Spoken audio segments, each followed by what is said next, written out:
In the shadowed halls of Victorian hospitals, a time when medical science was just beginning to claw its way out of the darkness, hope and horror walked side by side. Imagine stepping into one of these institutions, desperate for a cure. Your breath catching in the air, thick with the smell of carbolic acid and fear. For many, these hospitals were not sanctuaries of healing, but theaters of bizarre and often deadly experiments. Today, we're pulling back the curtain on the secrets of the darkest hospitals, revealing the shocking medical practices that brought patients to the very brink of death. Let's start with one of the most infamous practices, bloodletting. Step into what we'll call the bloodletting chambers. The theory, passed down from ancient times, was simple yet terrifyingly flawed. Doctors believed the human body contained 4 essential fluids, or humors: blood, phlegm, yellow bile, and black bile. Sickness, they thought, was just an imbalance of these humors. The cure? Restore the balance. And the most common way to do that was by removing what they considered an excess of blood. Picture this. A patient already weak from fever or illness is brought into a stark, cold room. Their eyes are wide with fear as they're strapped into a chair. The doctor, with an air of absolute confidence, approaches not with medicine, but with a jar of slithering leeches. These creatures, one by one, are placed on the patient's skin, latching on and beginning to feed. The patient feels a sharp pinch, followed by a slow, draining sensation as the leeches engorge themselves. If leeches weren't available, the methods were even more direct. A doctor might use a sharp tool called a lancet to slice open a vein, usually in the arm, letting blood flow freely into a brass bowl. The goal was to drain a specific amount, sometimes pints at a time, until the patient felt faint. This dizziness was seen as a sign that the treatment was working, that the body was rebalancing. But in reality, it was often the first sign of shock and severe blood loss. The results were predictable and grim. While some patients, perhaps by sheer luck, survived the ordeal, many were left far worse than when they arrived. They became weaker, more susceptible to infection, and anemic. For those already in a fragile state, this loss of vital blood was a death sentence. They came seeking a cure for a cough or a fever and ended up leaving the world altogether, victims of a misguided medical doctrine. Think about it. George Washington himself is believed to have died after doctors drained almost 4 liters of his blood in less than a day.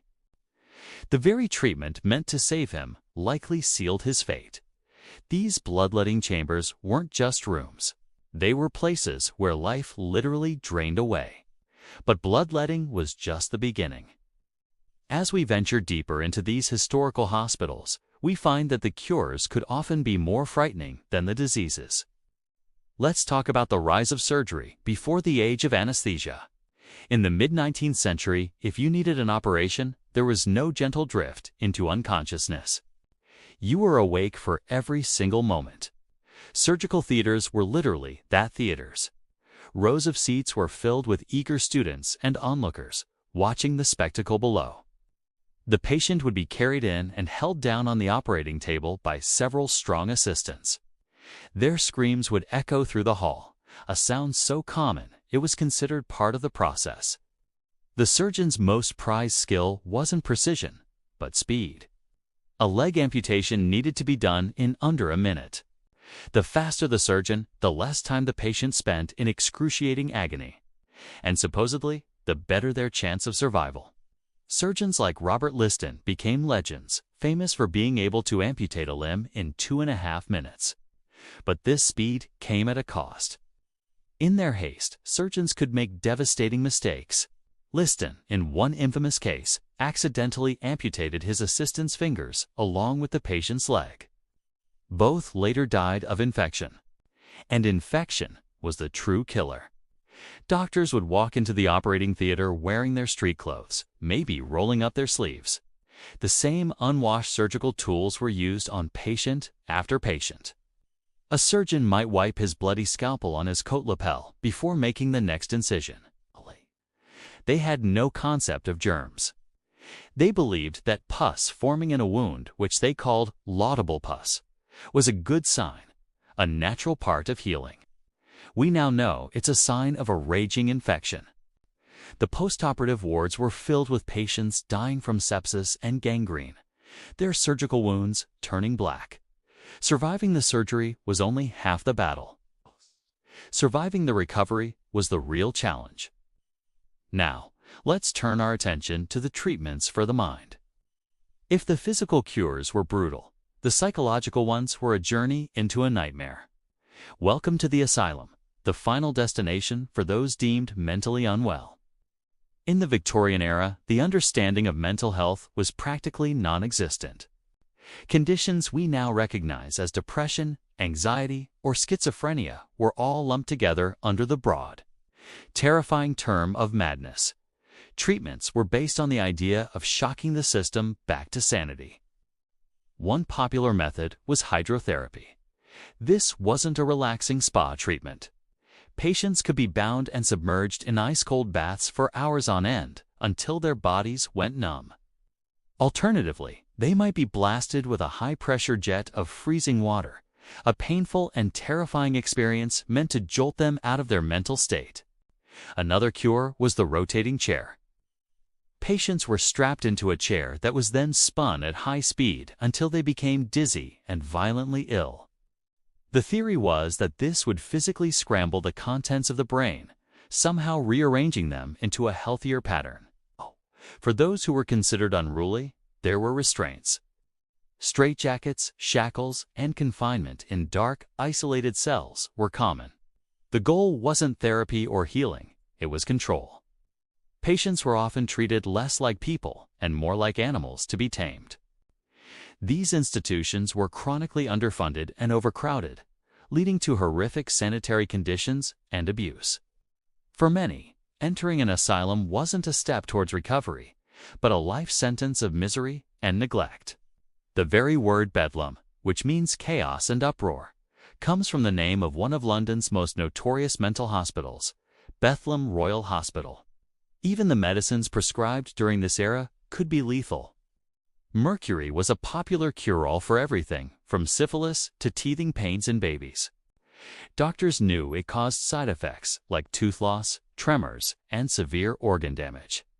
But they believed these were signs that the medicine was working, pushing the disease out of the body. Patients would be given mercury pills or have it rubbed on their skin, slowly poisoning them in the name of health. Arsenic, another deadly poison, was also used in small doses as a tonic, believed to improve complexion and vitality. And for a cough or a simple cold, what did the doctor order? Heroin? From 1898 into the early 20th century, the pharmaceutical company Bayer marketed heroin as a non-addictive cough suppressant, safe even for children. Imagine giving a child a dose of heroin for a sore throat. It's a chilling thought, but it was standard medical practice. The stories from these dark hospitals serve as a stark reminder of how far medicine has come. The horrors of bloodletting surgery without anesthesia and brutal asylum treatments pushed pioneers like Ignaz Semmelweis to advocate for hand-washing, Joseph Lister to develop antiseptic surgery, and reformers like Dorothea Dix to fight for humane treatment of the mentally ill. They saw the suffering and refused to accept it as normal. Their work laid the foundation for the modern medicine we rely on today. So the next time you visit a doctor in a clean office and receive a treatment based on scientific evidence, take a moment to remember these shadowed halls of the past. The journey of medicine is written in the blood, sweat, and tears of those who endured these terrifying cures. It's a history that's both shocking and, ultimately, a testament to our relentless pursuit of healing. Thank you so much for joining me on this journey back in time. If you found this glimpse into medical history fascinating, make sure to like this video and subscribe for more stories from the forgotten corners of our past. Let us know in the comments which of these practices shocked you the most. See you next time.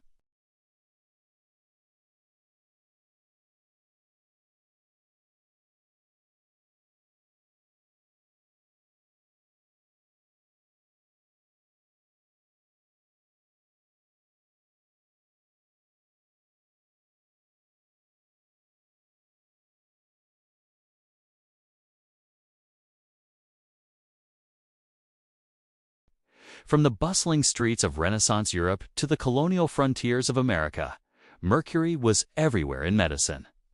Got a stomach ache? Have some mercury.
Even Lewis and Clark carried a large supply of calomel on their famous expedition, leaving a literal trail of mercury in their latrine sites that archaeologists can still detect today.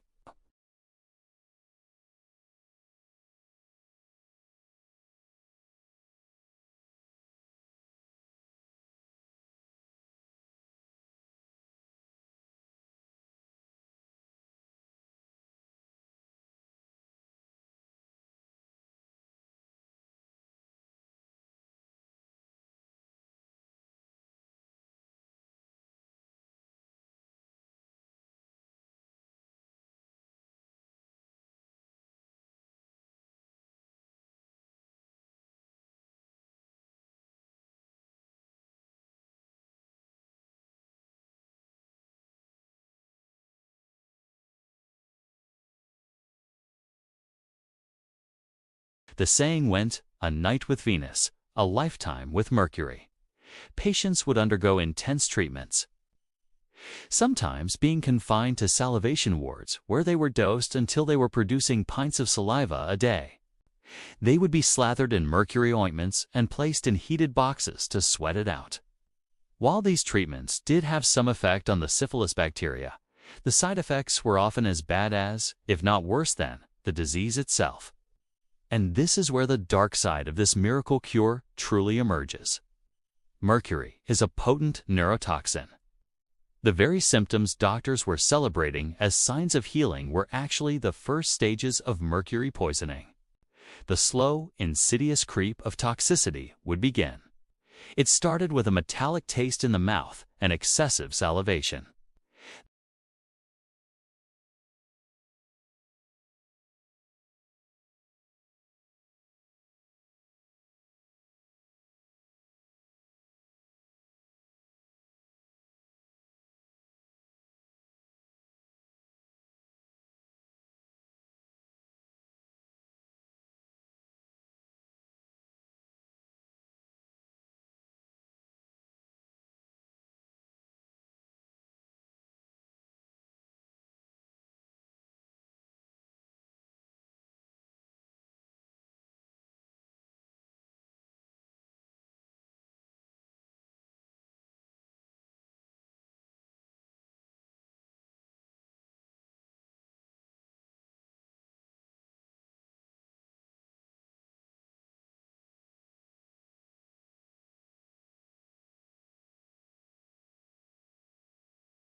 People who were once sharp and vibrant became forgetful and erratic.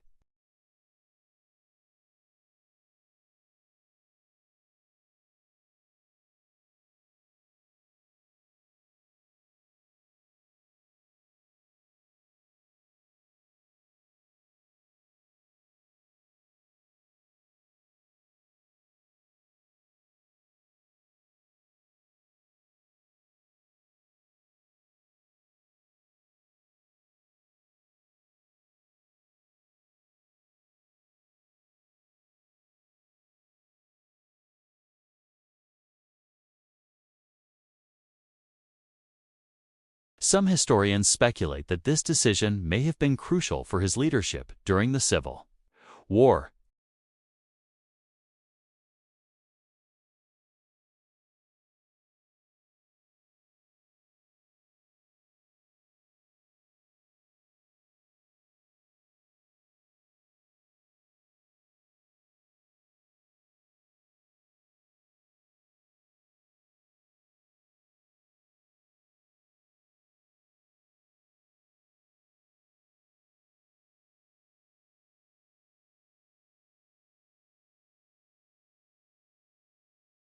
He later recovered, but it's a stark reminder that even a genius can fall victim to this silent poison.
Imagine walking into a pharmacy, desperate to find something to soothe your sick child's cough or your spouse's nagging pain.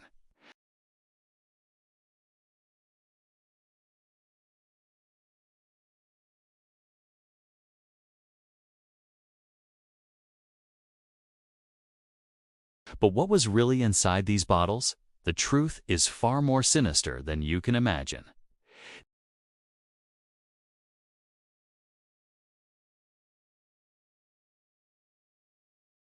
Let's start with the most common and deceptive ingredient of them all: opium. In an era before modern regulations, opium and its derivatives, like morphine and laudanum, were the backbone of the patent medicine industry. They were cheap, incredibly effective at dulling pain and suppressing coughs, and, most importantly, highly addictive.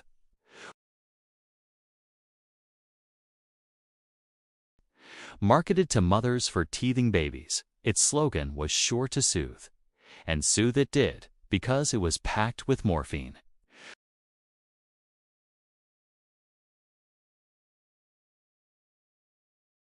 Mothers, unaware of the danger, thought they had found a miracle. They didn't realize they were sedating their infants with a powerful narcotic. Creating a generation of cribside junkies,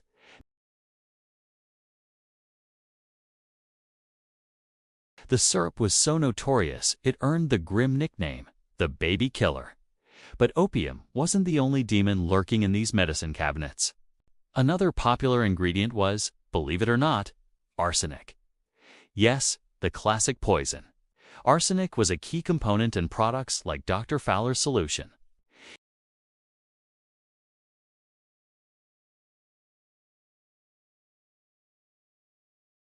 The idea was that in small controlled doses, it could have a therapeutic effect.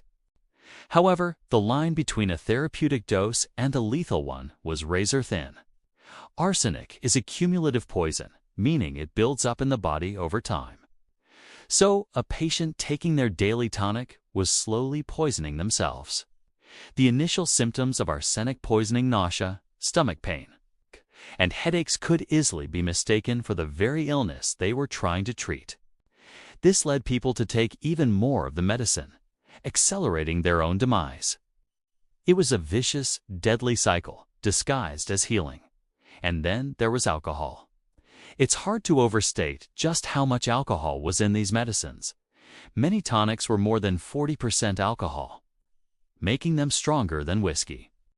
Products like Peruna and Lydia E. Pinkham's vegetable compound were huge sellers, especially in communities where the temperance movement was strong and outright drinking was frowned upon.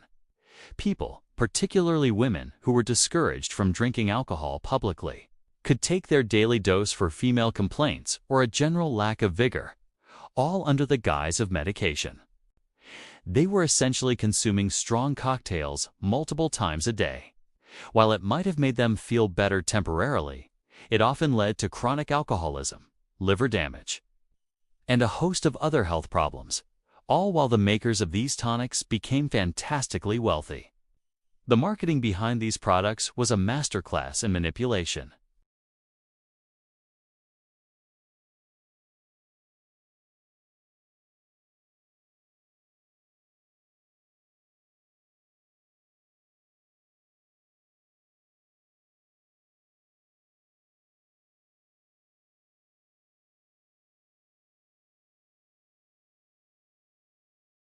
The bottles themselves were often beautifully designed, with elegant labels and embossed glass, making them look official and trustworthy.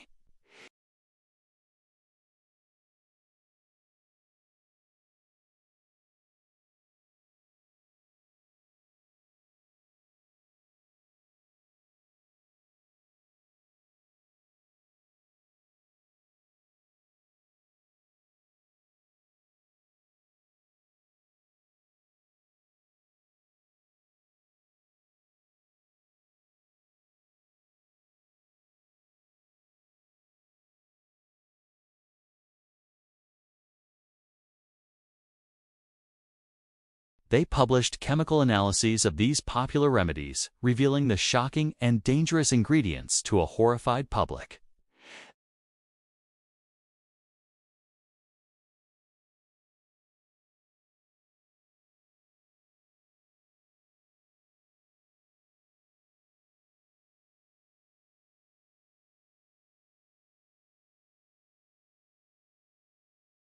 For the first time, companies couldn't hide the morphine, arsenic, or high alcohol content in their products.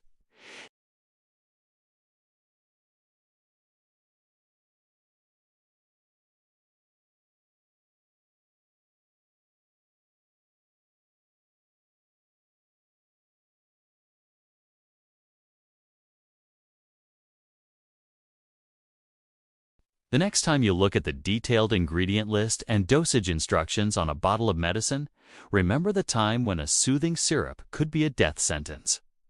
It's a dark chapter in history, but one that teaches us the critical importance of skepticism, science, and regulation in safeguarding our health. Thanks for watching.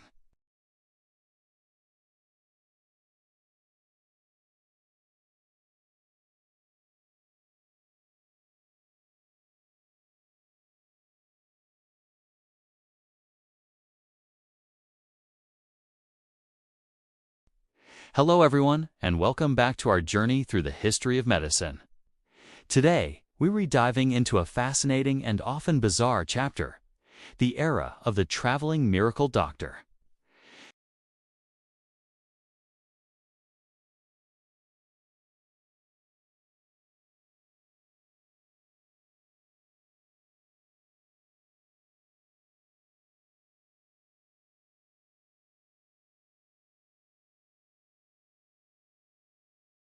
In an age before modern medicine, when life was often short and brutal, people were desperate for relief. A sickness could strike anyone, rich or poor, and legitimate medical help was scarce, expensive, and often just as dangerous as the disease itself. Into this void stepped the traveling showman, a master of marketing and psychology. They weren't just selling potions. They were selling hope in a bottle.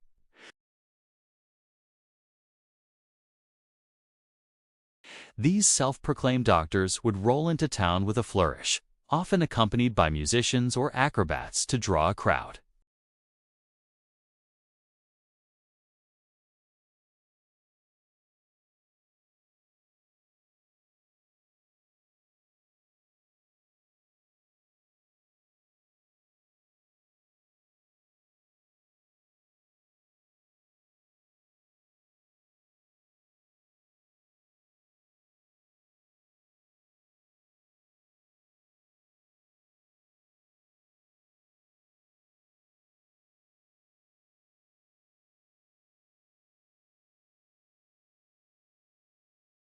Mini potions were little more than alcohol, flavored with herbs or spices.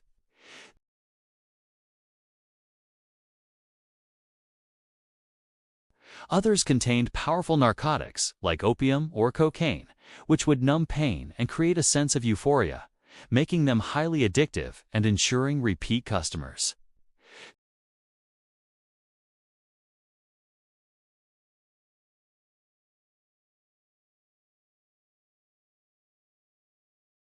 The one thing they all had in common was that they were unregulated and untested. The quack doctor might have an assistant planted in the crowd, someone who would dramatically claim to be cured on the spot.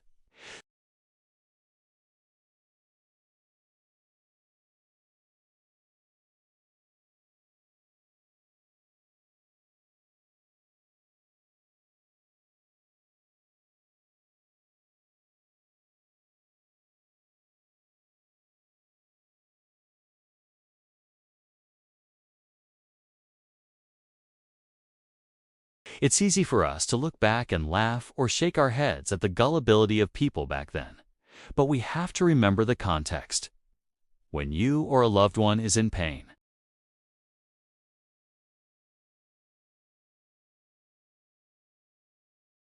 people weren't stupid. They were desperate. They clung to these promises because the alternative was often a slow, painful decline. Sometimes, a patient would get better after taking a tonic.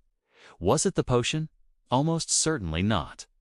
It was likely the placebo effect, where the belief in a cure can trigger real physiological changes, or simply the body's own natural ability to heal. The patient survived by chance, but the quack doctor would take all the credit.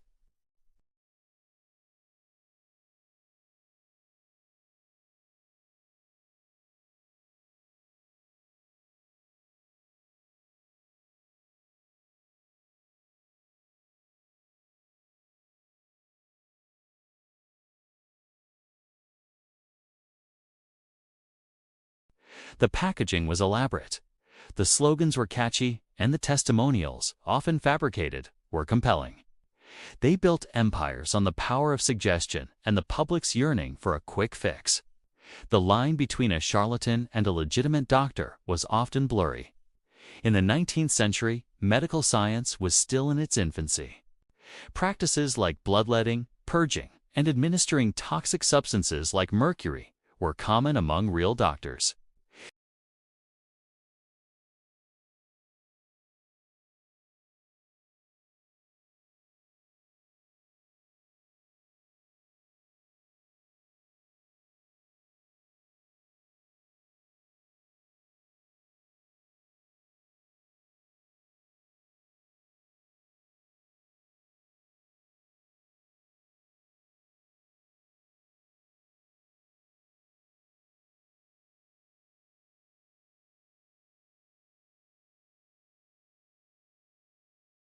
Journalists and physicians, like those at the American Medical Association, began to expose the fraudulent nature of these patent medicines, publishing analyses of their contents and highlighting the dangers they posed.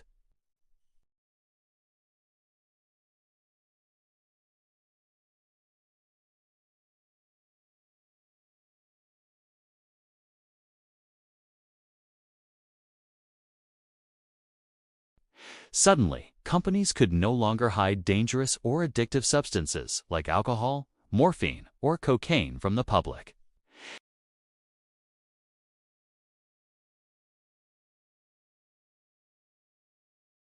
The mysterious, all-powerful elixir was replaced by a product with a list of ingredients that could be scrutinized. The magic was gone. The legacy of the quack doctor is complex.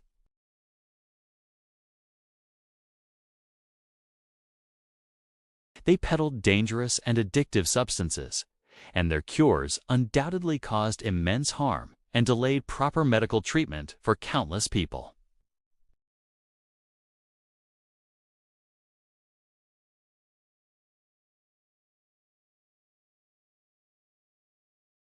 It's a reminder that even today, in our world of advanced science, we need to be critical consumers of health information and wary of anyone promising a miracle in a bottle. The spectacle may have changed from a wagon in the town square to a slick website or a social media influencer, but the fundamental sales pitch remains surprisingly similar. Thank you so much for joining me for this look into one of history's most colorful chapters. If you found this interesting, please give this video a like and subscribe for more deep dives into the past. See you next time. Have you ever had surgery? You probably remember counting down from 10, and then waking up in the recovery room, a little groggy, but with the worst part over. It's a modern miracle we take for granted. But imagine a world without that gentle drift into unconsciousness. Imagine a world where the operating theater was a place of conscious, raw, and agonizing pain.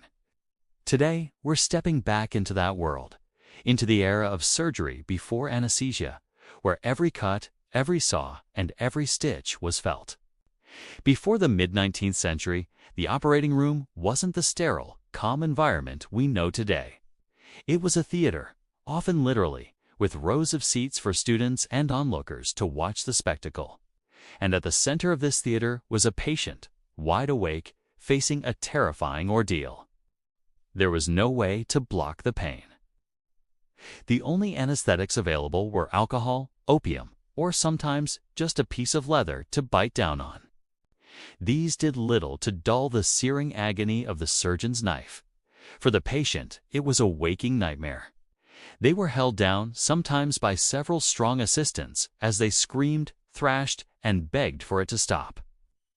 The psychological trauma was as profound as the physical pain, leaving scars that lasted a lifetime if they survived. Let's talk about amputations. In an age of frequent industrial accidents and battlefield injuries, losing a limb was a common surgical procedure. But common didn't mean easy. The goal for the surgeon was one thing and one thing only: speed. A good surgeon was a fast surgeon. The famous British surgeon Robert Liston was legendary for his speed. He could supposedly amputate a leg in under 3 minutes, sometimes even in just 28 seconds. His motto was, "Time me, gentlemen, time me." Speed was a form of mercy. The less time the patients spent on the table, the less time they spent in unimaginable agony. The procedure was a brutal, frantic race against the clock. The surgeon would make a swift, circular cut through the skin and muscle. Then came the saw. The sound of the saw cutting through bone, combined with the patient's screams, was a sound that haunted operating theaters. Once the limb was off, the surgeon would quickly move to tie off the arteries to stop the bleeding, often using a hot arena cautery to sear the wound shut. The smell of burning flesh would fill the air. It was a scene of controlled, yet utter chaos and horror. Tumor removals were another common and equally dreadful procedure.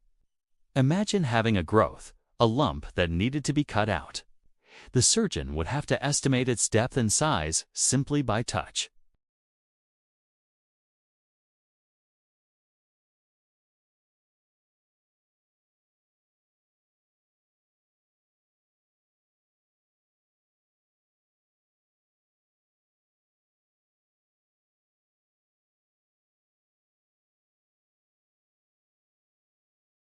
She described the dreadful steel plunging into her breast and the cutting against the grain as the surgeon scraped the tumor away from her ribs. She wrote of the agony that made her scream through the entire procedure, a cry that was uninterrupted during the whole time of the incision. Her account is a powerful, chilling reminder of the sheer terror patients endured. Surgeons, hardened by necessity, had to detach themselves emotionally. They saw themselves as technicians, focused on the mechanical task at hand. Compassion was a luxury they couldn't afford if it meant slowing down. Their pride came from a clean, fast amputation or a successful removal, not from the patient's comfort. In their world, survival was the only victory that mattered. The psychological toll on both patient and surgeon was immense. Patients often died from surgical shock, their bodies simply giving out from the overwhelming pain and terror.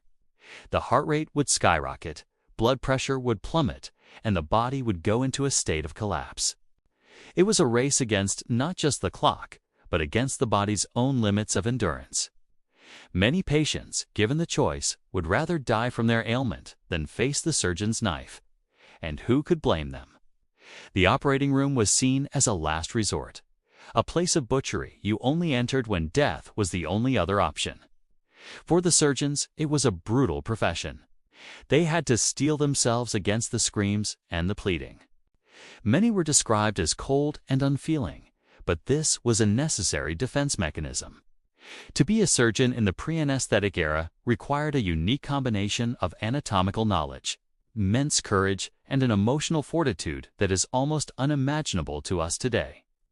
They operated in a world of blood, screams, and constant visceral horror.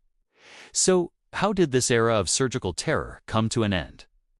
The breakthrough came in the 1840s. In 1842, a doctor named Crawford Long in Georgia used ether to remove a tumor from a patient's neck without pain, but he didn't publish his findings widely.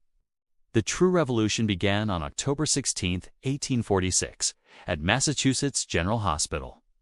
A dentist named William T.G. Morton administered ether to a patient, Gilbert Abbott, who was scheduled to have a tumor removed from his jaw. In front of a skeptical audience of doctors and students, the surgeon, John Collins Warren, performed the procedure. When he finished, he turned to the crowd and famously declared, "Gentlemen, this is no humbug." The patient confirmed he had felt nothing. The news spread like wildfire.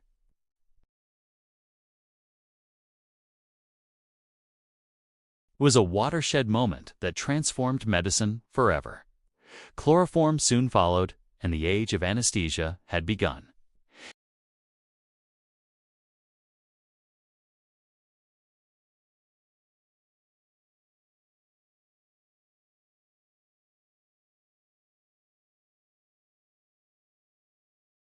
They could attempt longer, more complex operations that were previously unthinkable.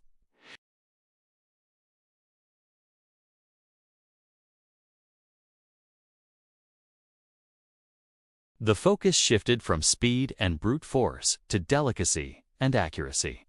It opened the door to the complex internal surgeries we know today: heart surgery, brain surgery, organ transplants, all of which would be impossible without the patient being completely anesthetized. The operating room transformed from a theater of horror into a place of healing and hope. Looking back at this brutal chapter of medical history gives us a profound appreciation for the world we live in now. It's a testament to human resilience, the sheer will to survive of the patients who endured these procedures, and the determination of the surgeons who, despite the horrors, pushed the boundaries of what was possible.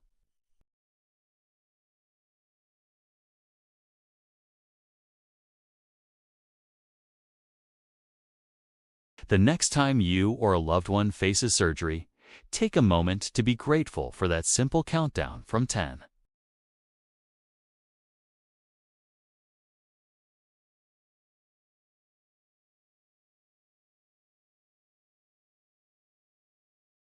The story of surgery is a story of progress, and understanding where we came from helps us appreciate just how far we've come.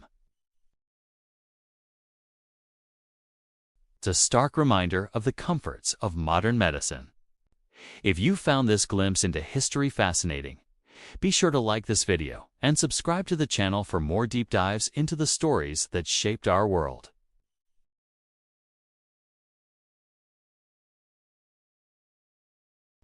For thousands of years, the story of medicine was often a tragedy. A tale of guesswork, superstition, and horrifyingly painful procedures that did more harm than good. But then, something incredible happened. A revolution began. Not with a bang, but with a glimpse into a world previously unseen. This is the story of how medicine finally became a science. Our journey starts in the mid-19th century. It's a time when doctors still wore their blood-stained coats as a badge of honor, and a trip to the hospital was often a death sentence.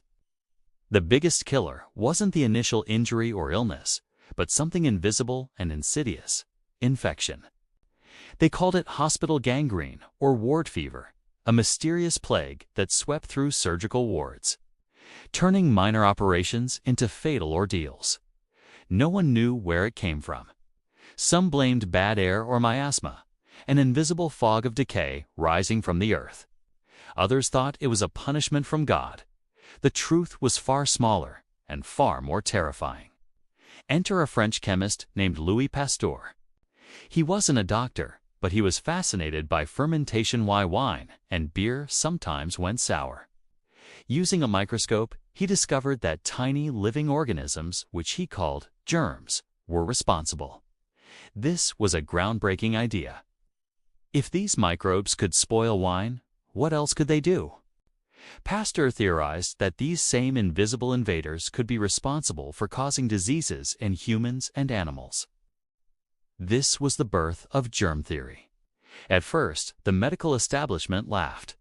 The idea that microscopic creatures could kill a grown man seemed absurd. Doctors had been operating for centuries without ever washing their hands, and they weren't about to change their ways based on the wild theories of a chemist. But the evidence was mounting. In Vienna, a Hungarian doctor named Ignaz Semmelweis made a startling observation. He noticed that the death rate from childbed fever was dramatically higher in the maternity ward, staffed by doctors and medical students, compared to the one staffed by midwives. What was the difference? The doctors and students often came directly from performing autopsies in the morgue to delivering babies without washing their hands. Semmelweis hypothesized that they were carrying cadaverous particles from the dead to the living. He ordered his staff to wash their hands in a chlorine solution before examining patients. The results were astounding. The mortality rate plummeted by over 90%. Semmelweis had found a way to save countless lives. But was he celebrated as a hero? Far from it. His colleagues were outraged. They saw his hand-washing mandate as a personal insult, an accusation that they, gentlemen of medicine, were dirty. Semmelweis was ridiculed, dismissed, and eventually died in an asylum, ironically from an infected wound, the very kind of death he had fought so hard to prevent. His tragedy highlights just how resistant the old guard was to change. But the seed of an idea had been planted. Across the English Channel, a British surgeon named Joseph Lister read about Pasteur's work on germs. He connected the dots between Pasteur's microbes and the high rates of post-surgical infections he saw every day. Lister thought, if germs cause infection, then killing the germs should prevent it. He began experimenting with carbolic acid, a chemical used to treat sewage. He sprayed it on his surgical instruments, on the patient's wound, and even in the air of the operating room to kill the invisible germs. Lister's first major test case was a young boy with a severe leg fracture where the bone had pierced the skin. In those days, an injury like this almost always led to amputation or a fatal infection. Lister cleaned the wound and applied dressings soaked in carbolic acid. The boy's wound healed cleanly, without any sign of gangrene. He had saved the boy's leg and his life. Lister had just invented antiseptic surgery. Unlike Semmelweis, Lister was a respected surgeon and a skilled communicator. He published his findings, traveled, and demonstrated his techniques. While he also faced skepticism, his success was undeniable. Surgeons who adopted his Listerism saw their patient survival rates skyrocket. The era of the blood-stained coat was over. Operating rooms were scrubbed clean. Instruments were sterilized with steam and heat. And surgeons began wearing clean gowns, gloves, and masks. Surgery was transformed from a desperate gamble into a controlled, scientific procedure. This new understanding of germs didn't just revolutionize surgery. It changed everything. It led to the development of vaccines, powerful tools that could train the body to fight off specific diseases. It inspired public health initiatives like building proper sewer systems and ensuring clean drinking water, which dramatically reduced the spread of diseases like cholera and typhoid. People started to understand the importance of personal hygiene, like simply washing your hands. The simple act that had cost Semmelweis his career was now being taught to schoolchildren. Medicine was no longer about balancing imaginary humors or praying to the saints. It was about identifying a specific cause of bacterium, a virus, and finding a specific solution to fight it. The scientific method, observation, hypothesis, experimentation, and evidence had finally taken its rightful place at the heart of medical practice. Diagnostic tools became more sophisticated. The invention of the X-ray in 1895 allowed doctors to see inside the human body for the first time without cutting it open. The stethoscope, once a simple wooden tube, became a symbol of the physician's new ability to listen to the body's inner workings. This shift was monumental. It marked the end of an era defined by fear and ignorance, and the dawn of an age of discovery and hope. For the first time in human history, medicine had more to offer than just comfort. It could offer a cure. The work of pioneers like Pasteur, Semmelweis, and Lister laid the foundation for every medical miracle we take for granted today. From antibiotics and organ transplants to gene therapy, they proved that, by embracing curiosity, challenging dogma, and following the evidence, we could conquer the invisible enemies that had plagued humanity for millennia. The age of real science had begun, and the world would never be the same. Thanks for watching, and be sure to subscribe for more journeys into the history of how we understand our world. Amidst the chaos and questionable cures of medical history, there are stories that shine like beacons of hope. These are the tales of survival, of men and women who faced down unimaginable suffering and somehow, against all odds, emerged on the other side. Imagine being a patient in an era where the treatments were often as dangerous as the diseases they were meant to cure. Mercury poisoning from syphilis treatments, bones broken and reset without anesthesia, fevers induced to fight infections. It was a brutal landscape of pain and uncertainty. Yet, even in these darkest of times, the human spirit proved to be incredibly resilient.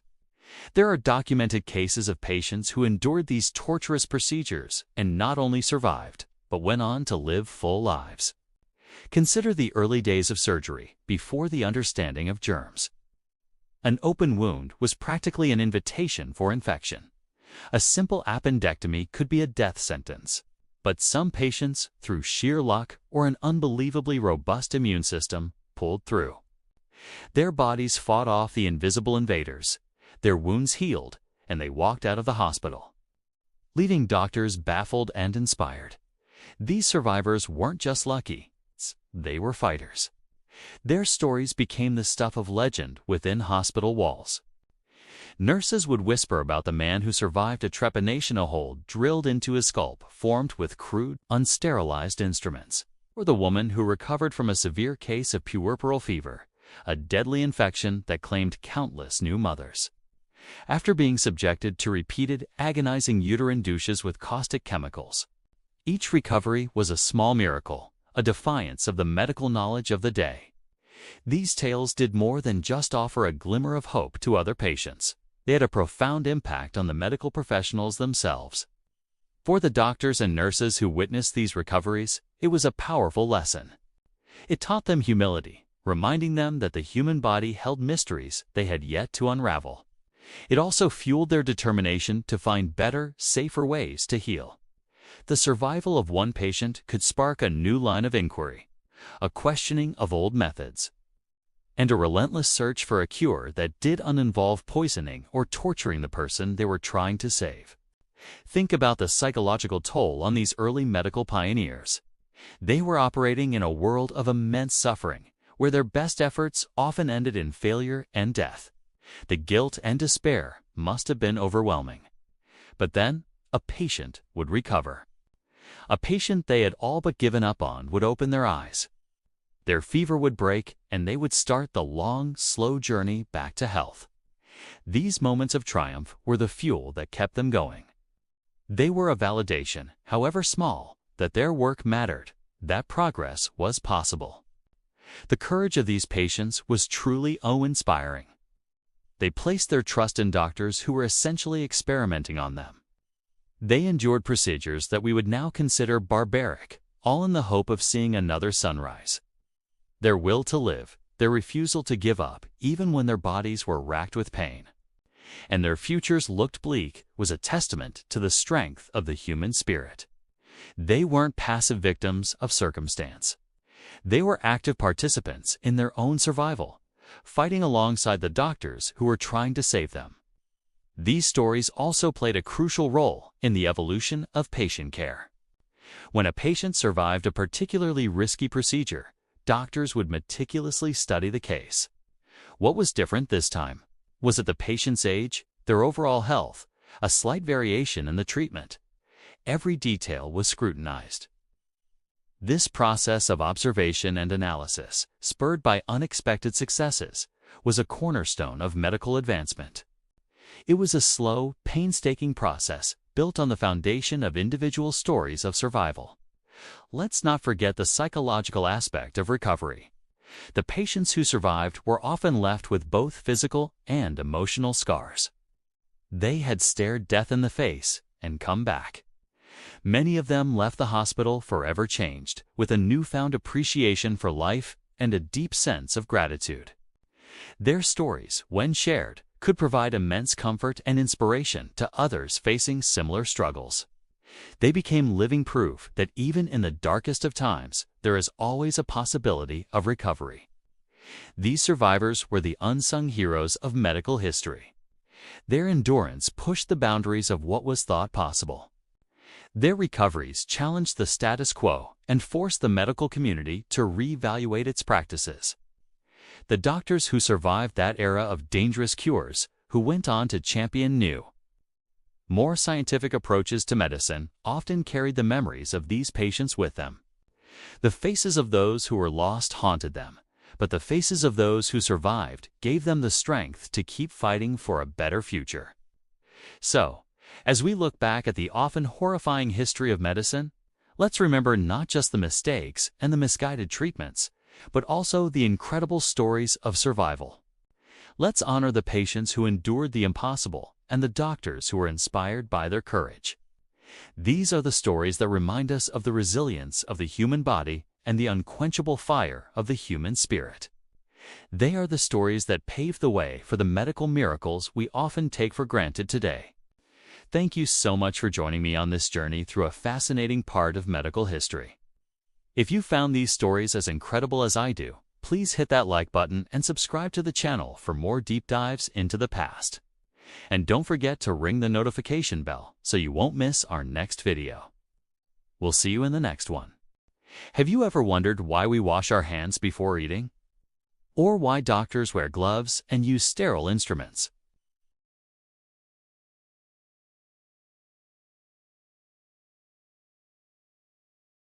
The Victorian era, from about 1837 to 1901, it's a time of immense progress, and let's be honest, some truly terrifying medical practices.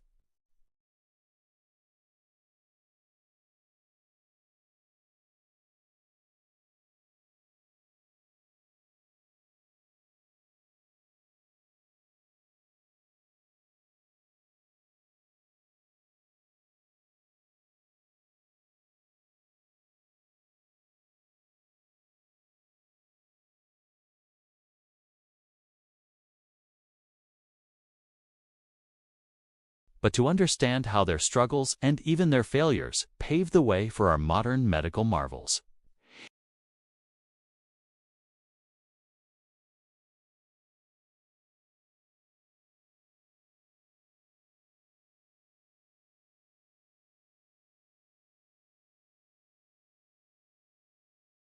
In the 1840s, dentists like Horace Wells and William Morton began experimenting with nitrous oxide laughing gas and ether. Picture this: a public demonstration where a patient, after inhaling ether, has a tumor removed from his neck without screaming or flinching.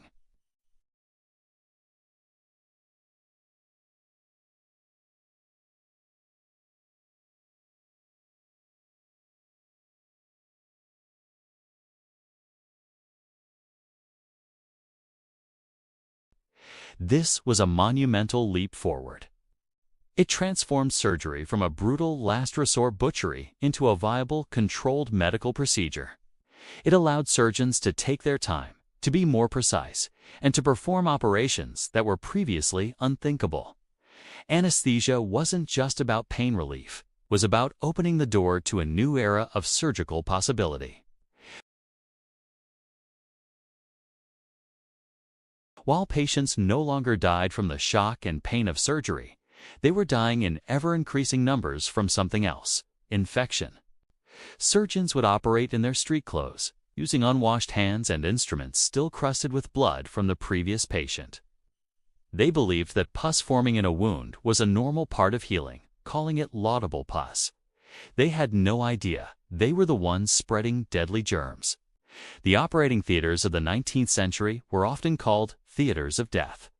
A patient might survive a brilliant operation only to die a few days later from a raging fever and sepsis. The very places designed for healing were, ironically, hotspots of disease. This is where a man named Joseph Lister enters the story. He was a surgeon who was deeply troubled by the high death rates in his wards. He'd heard about the work of Louis Pasteur, the French chemist who proved that invisible microorganisms or germs were responsible for fermentation and decay. Lister had a groundbreaking idea. What if these same germs were causing the infections in his patients' wounds? He began experimenting with carbolic acid, a strong-smelling disinfectant used to treat sewage. He started spraying it in the operating room, on his instruments, on the patient's wound, and on his own hands. The results were astounding. The death rate on his ward plummeted. Other surgeons were skeptical.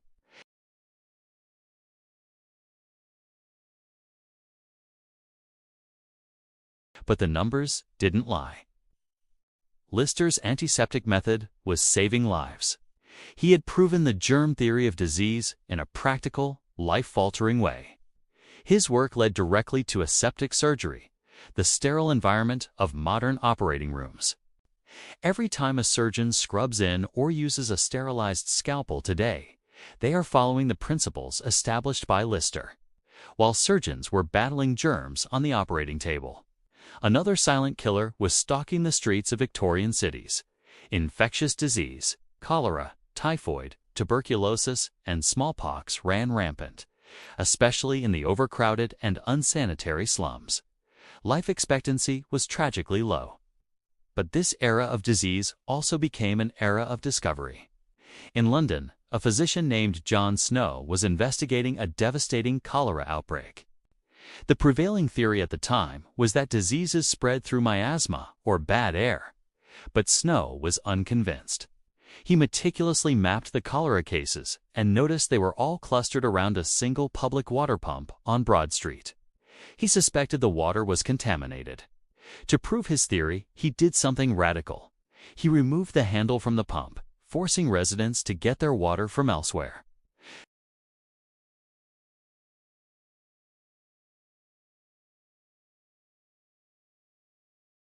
His investigation was a pioneering act of epidemiology, the study of how diseases spread. He showed that by understanding the source, we could prevent the disease.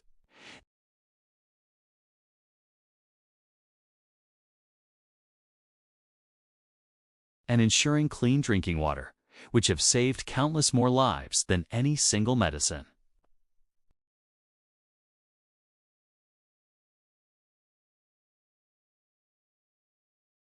The concept of vaccination was entirely new. Edward Jenner had used cowpox to protect against smallpox in the late 18th century.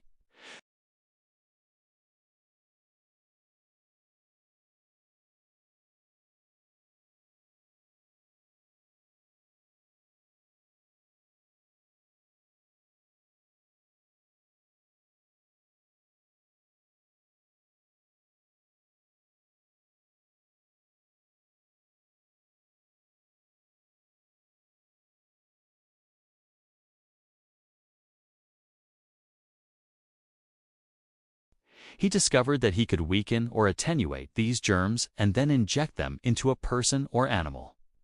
This weakened version wouldn't cause the full-blown disease, but it would trigger the body's immune system to create defenses.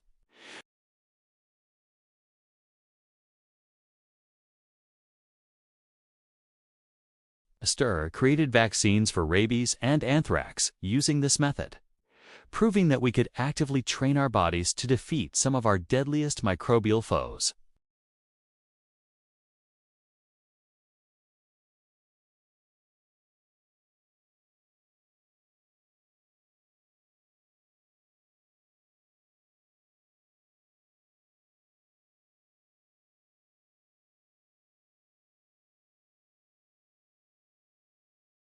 Many of these potions were packed with alcohol, opium, morphine, and even cocaine. So-called soothing syrups for crying babies often contained enough narcotics to be lethal.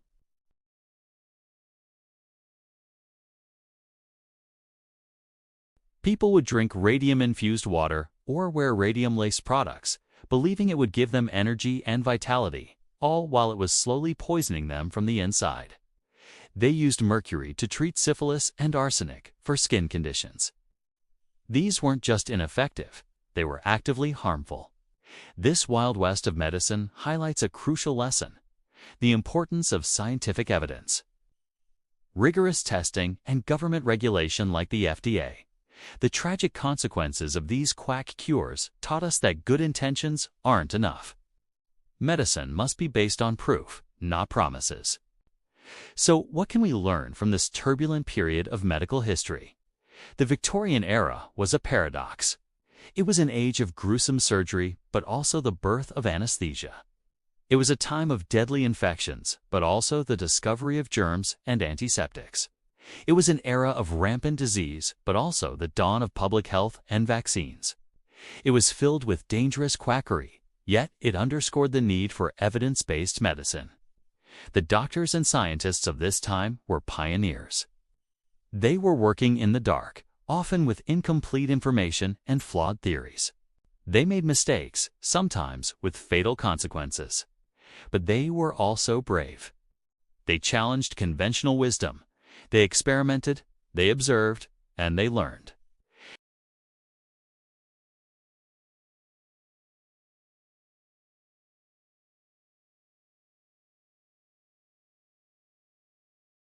From the first painless surgery to the first sterilized instrument, from the mapping of a cholera outbreak to the creation of a vaccine, the legacy of Victorian medicine is all around us.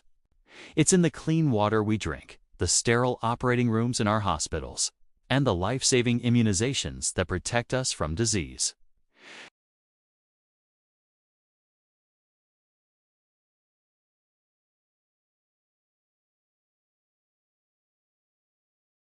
If you found this journey into the past as fascinating as I did, be sure to like, subscribe, and hit that notification bell for more stories from the history of science.